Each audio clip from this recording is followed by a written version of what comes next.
Good morning to all of you. मैं हूं पवन कुमार। आज चर्चा करते हैं अधिगम के स्थानांतरण की। प्रशिक्षण स्थानांतरण, इसको ट्रांसफ़र ऑफ लर्निंग कहते हैं। अधिगम का अंतरण, प्रशिक्षण का अंतरण, प्रशिक्षण का स्थानांतरण। तो प्रशिक्षण का अंतरण जो होता है, इसमें हम स्थानांतरण का शाब्दिक अर्थ होता है एक स्थान से दूसरे स्थान पर ले जाना।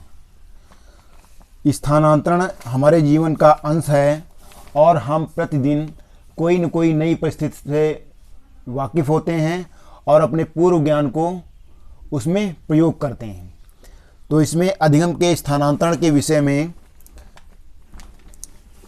एक विषय का सीखना दूसरे विषय के सीखने में सहायता देता है या बाधा पहुंचाता है।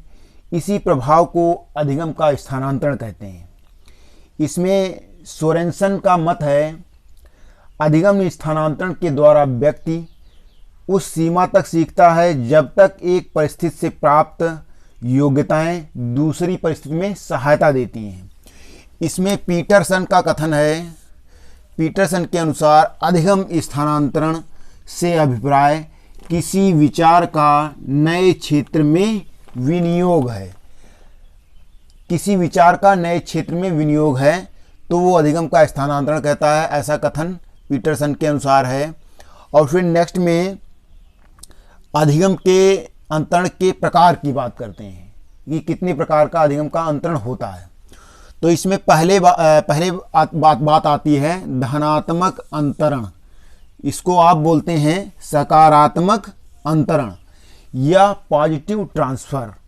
पॉजिटिव ट्रांसफ़र, इसमें पूर्व अर्जित ज्ञान नवीन ज्ञान को अर्जित करने में जब सहायक होता है तब यह धनात्मक अंतरण कहलाता है, सकारात्मक अंतरण कहलाता है, पॉजिटिव ट्रांसफ़र कहलाता है। पूर्व परिस्थिति का ज्ञान जो सीखा हुआ है दूसरी परिस्थिति में सहयोग कर रहा होता है, तब इसको आप कहते हैं सकारात्मक स्थानांतरण।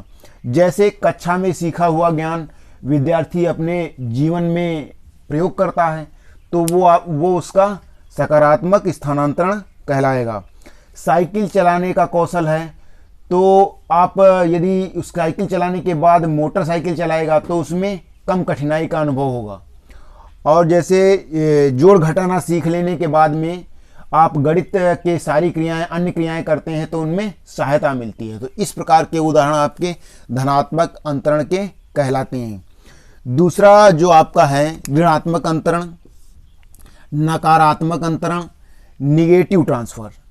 तो निगेटिव ट्रांसफ़र में ये इसको आप निषेधात्मक अंतरण भी कहते हैं। तो इसमें जब पूर्व अर्जित ज्ञान नवीन ज्ञान को अर्जित करने में बाधक होता है तो इसे निषेधात्मक अंतरण कहते हैं।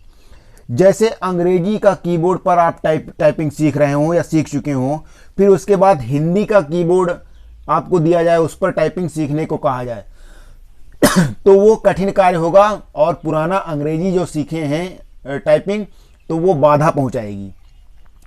और जैसे अपने इंडिया में 4 पहिया कार होती हैं तो उसमें स्टीयरिंग दाहिनी तरफ होती है और जबकि फॉरेन में जो होती हैं उनमें स्टीयरिंग बाईं तरफ होती है। तो इस प्रकार से यहाँ दाहिनी तरफ और बाईं तरफ स्टीयरिंग जब होगी तो सीखेंगे दोनों परिस्थितियों में तो ये बाधा पहुँचेगी। अब इसमें बोरिंग का कथन है ऋणात्मक अंतरण में। बोरिंग कहते हैं जब सीखने का कार्य दूसरे कार्य को सीखने को पहले से अधिक कठिन बना देता है।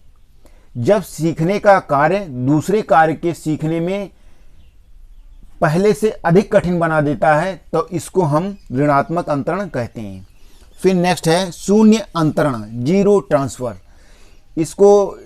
इसमें स्थानांतरण की अनुपस्थिति का नाम है, यह स्थानांतरण की अनुपस्थिति का नाम है। ऐसे मान लीजिए जब कार्य करने की योग्यता अथवा ज्ञान अन्य कार्यों को करने की योग्यता पर कोई प्रभाव नहीं डालता है तब आप इसको कहते हैं शून्य स्थानांतरण। जैसे पहले ही कह चुके हैं कि ये स्थानांतरण की अनुपस्थिति का नाम है। इसमें स्थानांतरण नहीं होता, अनुपस्थित होता है। तो इसमें उदाहरण जैसे आप टाइपिंग सीखते हैं तो उसमें उसके बाद में गणित सीखते हैं तो टाइपिंग आपको गणित को ना सीखने में सहायता करती है और ना ही बाधा पहुंचाती है।